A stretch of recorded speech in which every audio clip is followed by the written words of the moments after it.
Bonjour et donc merci vraiment pour votre attention. C'est vraiment la fin de la journée et je soupçonne une certaine forme d'épuisement qui pourrait s'accompagner de troubles de l'attention. Ça m'embêterait un peu, même si on a les programmes faits pour ressolliciter votre attention. Il y avait un enfant, une fois, il m'a dit ça, il m'a dit « L'attention, c'est un vrai problème. Mon grand-père, il est mort, il avait des problèmes de l'attention. » Je remercie Marc qui n'écoute pas. Marc, tu m'écoutes pas, quoi. Je remercie Marc de m'avoir tiré de ma retraite pour me faire venir ici à Sarlat. C'est très gentil. Et je vais faire une première remarque sur le titre même évidemment, qui est logique, la formation des enseignants pour faire vivre l'école inclusive. Une première remarque, c'est que du coup, c'est un titre un peu étroit. Parce qu'il semble quand même ou un peu exclusif, parce que s'il est justifié par le fait que ça s'adresse à des professionnels de l'école, l'idée de la formation et l'idée de l'école inclusive, c'est justement l'idée d'une ouverture à d'autres professionnels. C'est-à-dire que clairement, l'école inclusive ne peut vivre qu'à partir du moment où elle sollicite l'ensemble de la société, où elle fait sortir les enseignants de l'entre-soi. Voilà, qui me paraît être une des contraintes difficiles à contourner, les enseignants aimant rester entre eux. Donc il faut sortir de cet entre-soi et passer à autre chose, parfois difficile à mettre en œuvre. On a essayé à Bordeaux de faire de la co-formation avec, par exemple, alors il ne s'agissait même pas de s'éloigner vraiment des enseignants, mais de mettre en lien la formation des enseignants spécialisés avec les psychologues scolaires. L'effort nous a épuisés, vraiment. Donc, c'est une idée importante, cette formation. Pourquoi ? Parce que si on veut sortir de cette école fermée sur elle-même, moi je ne défendrai pas vraiment l'idée d'une école sanctuarisée. Ce n'est pas vraiment l'idée, même s'il faut la protéger, je dirais, de pression, je ne sais pas moi, de l'économie par exemple. Il s'agit bien de l'ouvrir, de la rendre plus perméable aux autres, et notamment aux familles. Voilà ce qui me servirait d'introduction, en tout cas. C'est un point extrêmement important pour moi, j'y reviendrai. Alors, je vais faire un point très rapide sur les formations initiales, tout d'abord. Je n'ai pas de visibilité au niveau national. Je me contente donc de dire ce dont j'ai connaissance, c'est-à-dire ce qui concerne la région de Nouvelle-Aquitaine. Et les sources de mes propos sont liées aux enquêtes de satisfaction qui sont faites à l'issue de la première année et de la deuxième année du M1 et du M2. Alors tout d'abord, ce que soulignent les étudiants de M2, ils sont assez contents, c'est la progressivité des apprentissages, c'est-à-dire concernant l'école inclusive. Alors là aussi, l'école inclusive est portée par les enseignants de l'ESP, mais aussi par l'équipe ASH de l'ESP. En S1, il s'agit bien sûr de travailler sur les concepts de l'école inclusive et sur la question de l'internationalisation de l'éducation. Et en S2, sur les concepts d'intégration, d'inclusion et l'évolution paradigmatique et les changements qui vont avec. Le bilan qui est fait par les étudiants est très satisfaisant. Ils sortent là, c'est-à-dire que les enseignants sont en capacité de leur faire prendre conscience de tout ce qui a été débattu toute la journée. Je crois qu'il y a une grande clarté maintenant de notions, éducabilité cognitive, des choses comme ça qui sont clairement proposées et les étudiants en sont satisfaits. Ça se gâte un peu en S3, pourquoi ? Parce que la volonté est de les aider à réguler ce qui se passe dans leur classe, puisqu'ils sont en classe, dans leur classe aujourd'hui et maintenant, et là c'est beaucoup plus compliqué, je vais y revenir juste après.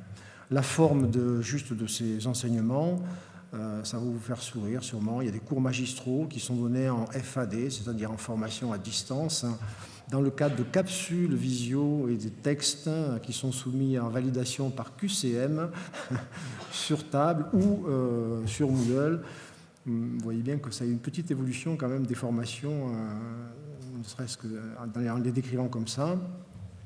Je reviens donc après sur les M2. Le reproche qui est fait à la formation et au contenu concernant l'école inclusive, c'est surtout le fait que la difficulté qu'a l'ESP pour répondre aux problématiques qu'il rencontre sur le terrain. Et je crois que c'est intéressant, c'est-à-dire, vous voyez, ça fait une chose, vous avez sûrement vu ça déjà quand vous étiez vous-même en formation, d'un côté des enseignements conceptuels de grande qualité, et de l'autre côté des enseignements pratiques qui pêchent un peu par des réponses qui sont jugées comme souvent insatisfaisantes par les étudiants. Et les problématiques d'inclusion concernent 90% des étudiants. Donc, ça aussi, c'est intéressant. Alors, inclusion, je reprends ce qui a été dit précédemment, j'entends besoin éducatif particulier, c'est-à-dire que tous les étudiants ont dans leur classe des élèves à besoins éducatifs particuliers. Hein, on s'entend bien là-dessus. Donc, les stagiaires sont relativement perdus sur les modalités à mettre en œuvre dans les classes pour aider ces élèves. Dernière remarque des étudiants, ils trouvent aussi que les parcours ne sont pas adaptés et ils parlent bien d'eux-mêmes, voilà, et non pas des élèves qu'ils ont en classe. Et l'absence aussi d'analyse de pratique. Alors l'analyse de pratique, parce qu'ils en font un petit peu, elle est souvent portée par les formateurs ASH. Une raison simple, c'est que les professeurs des SP, mes propos pourront être minorés éventuellement, hein, Serge ou Jacques si vous voulez, mais il n'y a plus de formateurs compétents pour pratiquer des analyses de pratique. Voilà. C'est-à-dire qu'on a maintenant des universitaires avec des compétences immenses, mais qui ne savent pas forcément, en tout cas qui doivent se former pour faire des analyses de pratique. Et comme il y a un turnover des universitaires important, ça reste une pratique qui est difficile à mettre en œuvre. Voilà pour la formation initiale. Je passe à la formation spécialisée. Là, pour ça, j'ai vu qu'il y avait pas mal de stagiaires que j'avais eu le plaisir de rencontrer dans les années précédentes en formation. Donc je me suis basé sur les bilans de formation qui ont été faits par ces stagiaires, ce qu'ils ont pu en dire. Je vais en parler après. Je vais dire 2-3 mots d'abord sur le CAPEI. Tout d'abord, il a le mérite d'exister quand même pour moi, c'est-à-dire qu'il a été question à un moment donné de supprimer les formations spécialisées, tout simplement, l'école inclusive. En tout cas, c'était dans les cartons du ministère, hein, de dire on ne fera pas de formation spécialisée, puisque l'école inclusive, tout enseignant est à même de répondre à tous les besoins. Et on peut externaliser l'aide spécialisée, laisser ça aux orthophonistes, ergothérapeutes, enfin voilà, tout ce qui est extérieur à l'éducation nationale. Là, il est vraiment trop tôt pour faire un bilan de cette formation. Je rappelle aussi que l'intérêt du CAPEI, c'est dans le titre lui-même, c'est-à-dire que signifie bien certificat d'études professionnelles aux pratiques de l'école inclusive. Tout est dedans, tout est dedans. Donc, les modifications qui sont attendues dans les objectifs sont extrêmement forts. Dans les critiques qui sont faites, on dit des fois réduction du temps, je ne sais pas, il faut voir, 300 heures quand même de formation au départ, plus une centaine d'heures ensuite, donc a priori il n'y a pas vraiment de réduction de temps. Il y a une perte peut-être des spécialisations, là aussi c'est à voir. Je me dis que c'est peut-être une chance pour vous tous, c'est-à-dire que vous pouvez changer d'option très facilement maintenant. C'est une chance, je me sens dans une carrière, de pouvoir changer, de passer d'un établissement à un autre, d'une classe à une autre. Voilà.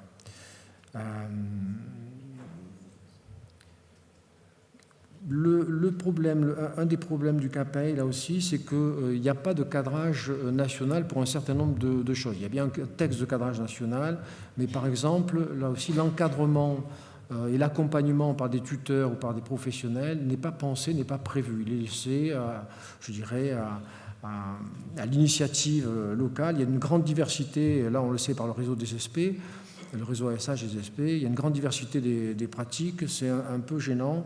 Et là, je me permets de dire qu'on parle beaucoup de partenariat, je vais y revenir aussi, mais entre l'université, le rectorat, l'ESP, la DSDEN, le partenariat n'est pas toujours très facile. Voilà. Et là, personne ne veut payer les tuteurs, les accompagnateurs, les maîtres formateurs accompagnateurs. Et donc, cette année, visiblement, c'est C'est un véritable problème, c'est-à-dire qu'il y a les cours théoriques, et puis sur le terrain, les gens sont un peu livrés à eux-mêmes, un peu, encore une fois, avec prudence, je dis ça avec prudence. De la même manière, d'ailleurs, pendant très longtemps, j'ai bien sûr organisé des formations spécialisées ces dernières années. On faisait intervenir des vacataires, c'est-à-dire des gens du terrain, des gens comme vous, qui venaient faire part de leur pratique aux gens qui étaient en formation. C'était quand même passionnant. Et c'est devenu... c'était plus ou moins passionnant. Non, c'était passionnant quand même. Et c'est devenu très, très, très compliqué de faire ça. Très compliqué. Alors, dans la structure du CAPEI, quand on le regarde comme ça, j'ai noté des choses qui reviennent vraiment, vraiment beaucoup. Ce sont les questions du partenariat et de personnel ressources. Alors, vous savez qu'elle est divisée en plusieurs modules, des modules de tronc commun, des modules d'approfondissement et des modules de spécialisation. Dans tous les modules, sauf les deux premiers, on parle de partenariat et de personnel ressources. C'est pour ça que je vais revenir sur cette question de personnel ressources qui m'interroge. C'est clairement l'idée que enseignant spécialisé, c'est un nouveau métier. Je crois qu'il faut oublier ce que c'était auparavant, enfin pas l'oublier, peut-être pas, mais en tout cas les attentes sont autres. Il y a des différences importantes par rapport au CAPA-SH. C'est un nouveau rôle qui est attendu des enseignants spécialisés. Les mots qui reviennent, coopération, co-intervention, co-apprentissage, voilà. Une nouvelle façon de penser les enseignants spécialisés qui, de mon point de vue, pose quelques problèmes, parce qu'il faut quand même travailler dans des dispositifs et proposer des alternatives à l'enseignement ordinaire, mais c'est aussi une chance qui va vraiment dans le sens de l'école inclusive. Et donc pour les anciens, ceux qui ont été formés il y a très longtemps, par exemple il y a 2 ans, ça veut dire qu'il faut qu'ils fassent là aussi des efforts de formation.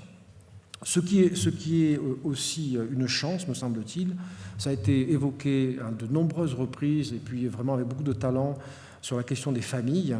Moi j'y suis très sensible depuis très longtemps. L'éducation nationale, clairement, a raté la collaboration avec les familles depuis quasiment toujours. Les choses bougent, heureusement. Ça, c'est vraiment pour moi une chance de pouvoir travailler, de pouvoir faire venir les familles à l'école. Il y avait un père d'élève tout à l'heure. Écoutez, je crois que ça, c'est vraiment... Ces gens ont beaucoup de choses à nous apprendre, vraiment. Et je sais que c'est difficile à entendre pour les enseignants qui veulent je sais pas, parfois se protéger un petit peu, mais en tout cas, c'est de mon point de vue une vraie chance. Ce qui est donc pour moi acquis dans les formations, ce sont l'ensemble des principes et des concepts concernant l'école inclusive.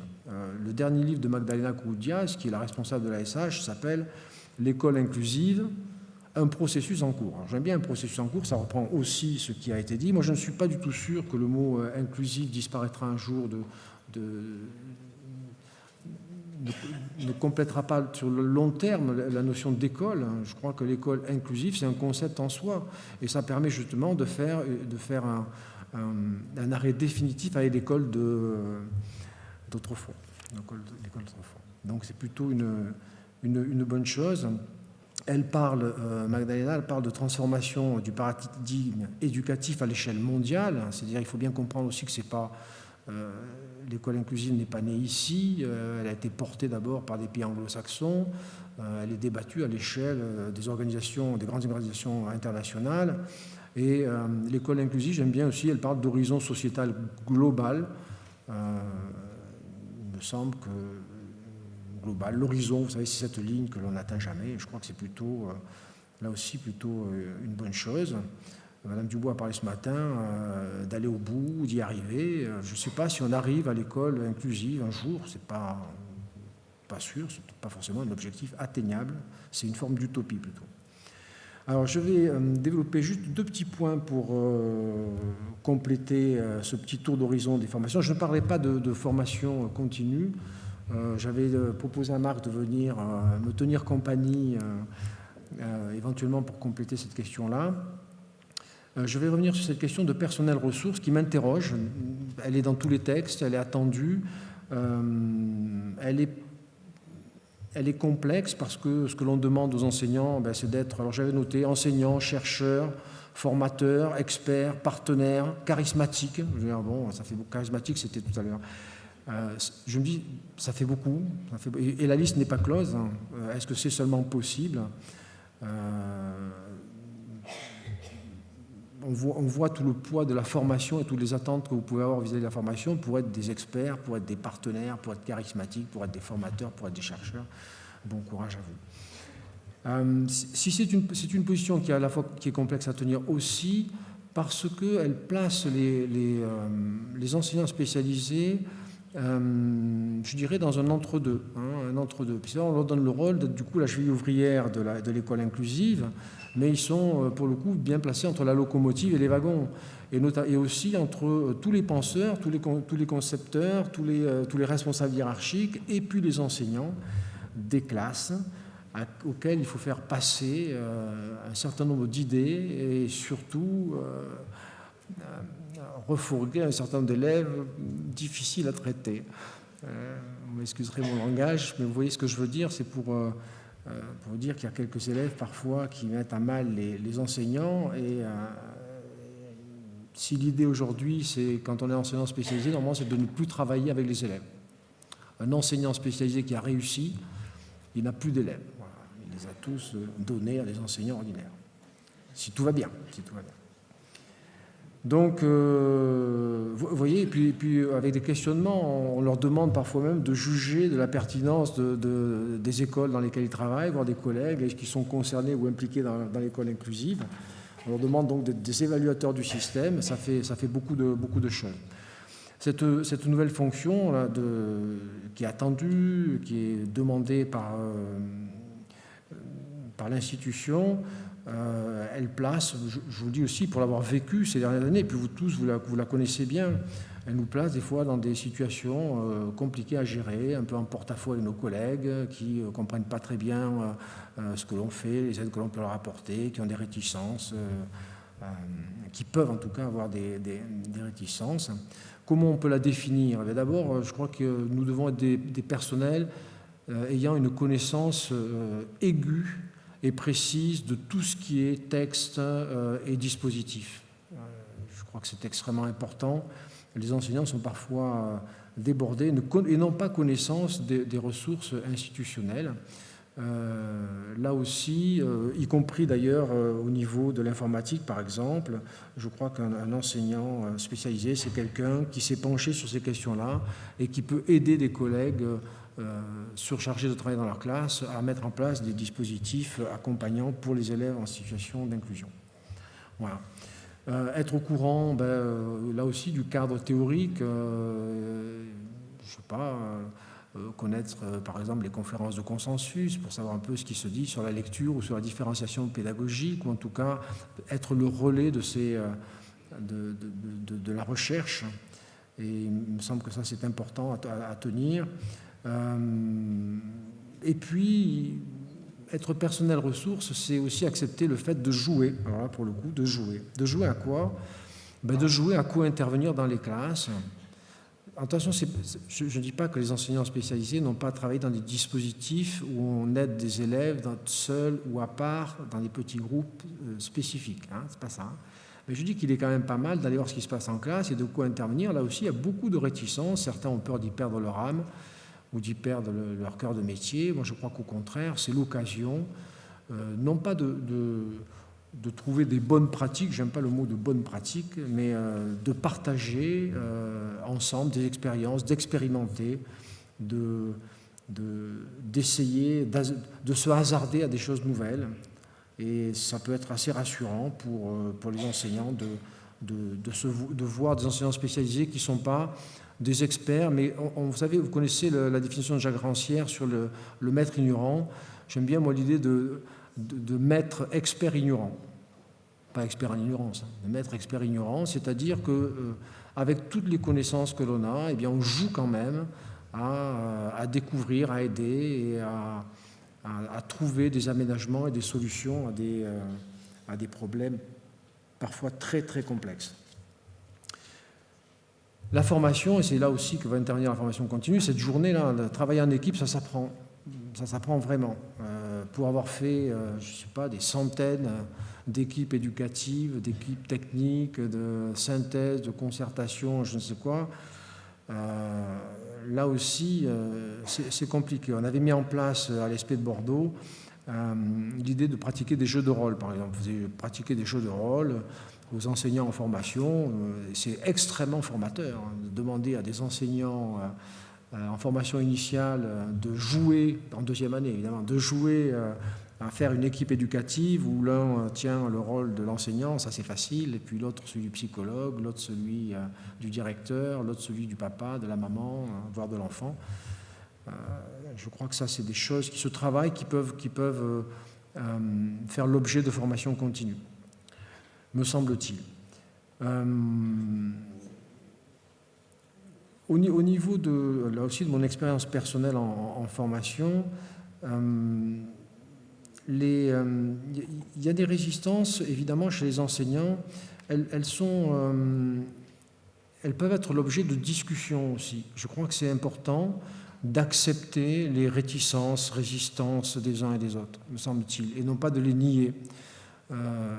Les inclusions marchent d'autant moins que l'on impose des élèves à des enseignants qui n'ont pas très bien compris les attentes.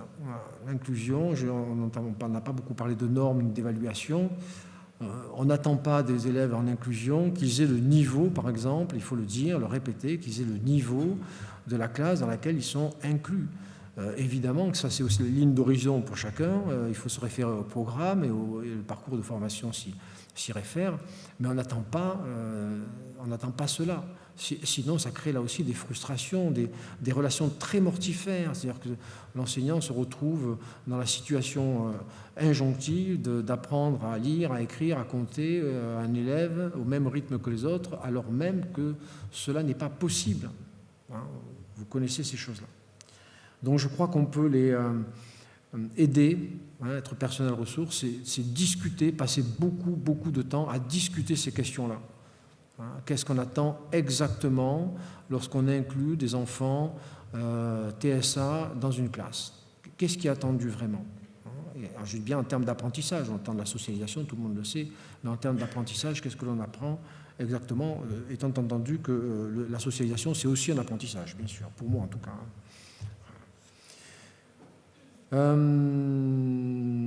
Bon, voilà, je ne sais pas si on pourra tout dire, et puis je sais que je vais me faire reprendre si jamais je dépasse le temps qui m'est imparti. Donc, je vais en terminer là-dessus sur cette question de la formation, avec la formation, me semble-t-il, de soi. Formation de soi, c'est-à-dire la formation pour vous, comment vous formez vous-même à être des praticiens de l'école inclusive. Moi, je n'ai pas de recette miraculeuse. Il me semble, première chose, qu'il faut beaucoup de temps pour ça. Il faut du temps. On ne peut pas se former rapidement. La formation initiale, comme la formation KPSH et KPI maintenant, avant d'être efficace, avant d'être vraiment productive, elle va demander du temps. Mais ce temps, il faut qu'il soit actif. Il faut qu'il soit actif. C'est-à-dire qu'il faut absolument multiplier les espaces de rencontre. On l'a entendu tout au long de la journée, c'est le souci de certains établissements, c'est le souci des ITEP, des collèges, des écoles, des classes d'inclusion. Il faut multiplier les endroits où on peut se rencontrer. Vous avez entendu ma question tout à l'heure sur les handicapés auditifs profonds. J'ai toujours un doute sur l'isolement. Ça ne veut pas dire qu'on ne peut pas penser tout seul, mais ça veut dire que le groupe permet d'élaborer autrement les problématiques, de les faire avancer. Donc, à notre hiérarchie de nous proposer, c'est un cadeau ça, c'est un cadeau pour Claude, à notre hiérarchie de nous proposer des possibilités de rencontres, des possibilités d'aménager des lieux et des temps pour ça, pour pouvoir parler de nos pratiques et pour pouvoir parler de ces élèves qui nous mettent à mal, parce que ça aussi on n'en parle pas trop, mais il est bien évident que les élèves en situation de handicap mettent les enseignants en souffrance, voire en très grande souffrance. Je me rappelle de je l'avais peut-être déjà raconté en formation, de cette enseignante de CP qui était une enseignante exceptionnelle, mais qui la même année a eu Antoine, qui était l'enfant fuyant, et Emma qui était l'enfant mouton. Antoine, dès qu'elle le quittait des yeux, s'échappait de la classe, et Emma passait son temps à quatre pattes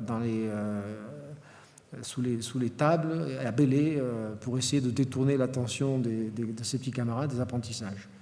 Au bout de 15 jours, comme elle était en train de pleurer dans les couloirs, on lui a demandé ce qui se passait, et elle a eu la chance de trouver à ce moment-là un reset complet et un directeur attentif pour essayer de trouver des solutions à ça. Mais vous voyez que c'est ça la souffrance. C'est-à-dire que les enfants handicapés nous confrontent à quoi? À notre impuissance à enseigner, au vertige que tout le monde a sûrement ressenti au cours de sa carrière professionnelle, de ne pas y arriver, de travailler pour rien, avec des enfants qui n'apprennent pas. C'est pas simple à régler cette question-là. Ça fait image à des choses internes qui sont importantes à traiter. Et pour les traiter, il faut de la parole. Et pour parler de ces choses-là, je ne parle pas d'en parler au comptoir, même si ça peut être sympa, mais il s'agit bien de lieux de parole, des lieux d'élaboration. Donc, je crois, moi, et même si c'est plus trop dans l'air du temps, qu'il y a des pratiques de formation qui ont toute leur place pour régler ça. J'avais noté une phrase de Michel Lemay que je trouvais intéressante, c'était pour que chacun puisse trouver sa névrose personnelle. On n'échappe pas, dit-il, à l'angoisse de persécution, à la dépression, au fantasme de toute puissance, à la recherche réparatrice d'une gratification narcissique quand on s'occupe d'enfants présentant des problèmes importants de la personnalité. Voilà. Donc il faut bien trouver des lieux pour traiter ces choses-là, et il me semble que ces lieux ne peuvent être que des lieux où on parle d'analyse de pratiques, d'études de cas, voilà, des choses comme ça. Je vais en terminer avec cette petite remarque. Pour se former, je pense moi que les institutions, les personnes n'ont jamais formé qui que ce soit. On ne se forme qu'à partir de ce que l'on amène soi-même. C'est pour ça que pour moi l'analyse de pratique est extrêmement intéressante, parce qu'on apporte quelque chose de soi que l'on peut travailler. Et pour se former, il faut accepter l'idée de se transformer. Et si on n'accepte pas cette idée-là, les formations ne serviront pas à grand-chose. Voilà, j'ai réussi à rattraper le temps de retard de la journée. Je vous remercie beaucoup.